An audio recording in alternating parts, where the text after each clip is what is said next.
Colour വരെ വിസ്തീകരിച്ച് എഴുതിയിരിക്കുക. ആരാടി ആ കോന്തൻ? എനിക്കെങ്ങനെ അറിയാം? അറിയാൻ പാടില്ലാഞ്ഞിട്ടാണോടി നിന്റെ പേർക്ക് അവൻ ലെറ്റർ എഴുതിയത്? എന്റെ ലവ് ലെറ്റർ പട്ടാളം പൊക്കി. സത്യം പറയടി, ആരാടി അവൻ? അച്ഛൻ വെറുതെ കിടന്ന് ബഹളം വെക്കണ്ട. ഇതിനെ കുറിച്ച് എനിക്ക് ഒന്നും അറിയില്ല.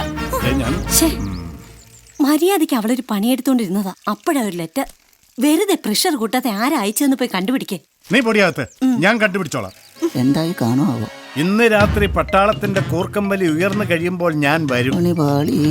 നിന്റെ ഇതുവരെ തുറക്കാത്ത ജാലകവാതിൽ എനിക്ക് വേണ്ടി നീ തുറക്കില്ലേ പ്രിയേ? തുറക്കോ? തുറക്കാവിടാ, നിനക്ക് ഞാൻ തുറന്നു തരാം.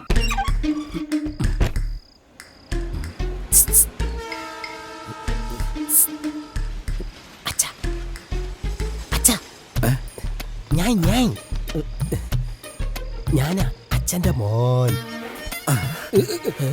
എന്നതാടാ കുരുത്തം കെട്ടോനെ നീ ഒപ്പിച്ചു വെച്ചിരിക്കുന്നത്? ബാക്കിയുള്ളവരുടെ മാനം കളഞ്ഞിട്ടോടാ.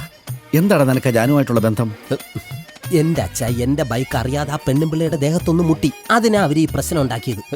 അല്ലാതെ അച്ഛൻ വിചാരിക്കുന്ന പോലെ ഒരു വിഷയമില്ല. ആ സ്ത്രീ വന്ന് ബഹളം വെച്ചപ്പോ ഞങ്ങളുടെ തൊലി ഉരിഞ്ഞു പോയടാ. പിന്നെ തൊലി ഉണിഞ്ഞ് ഇത് അച്ഛൻ രണ്ടെണ്ണം അടിക്കുമ്പോ ഉരിഞ്ഞ തൊലി താനേ വച്ചോളും. എന്തോന്ന് വെച്ചത്? ദേവനാ എങ്ങാണ്ടോ പോയി ഉരുണ്ട് വിണേച്ചോ ഒന്ന് ആവി പിടിക്കുക. ഇതങ്ങ് പിടിപ്പിച്ചേ അച്ഛാ. എന്നാ ഞാൻ പൊക്കോട്ടെ.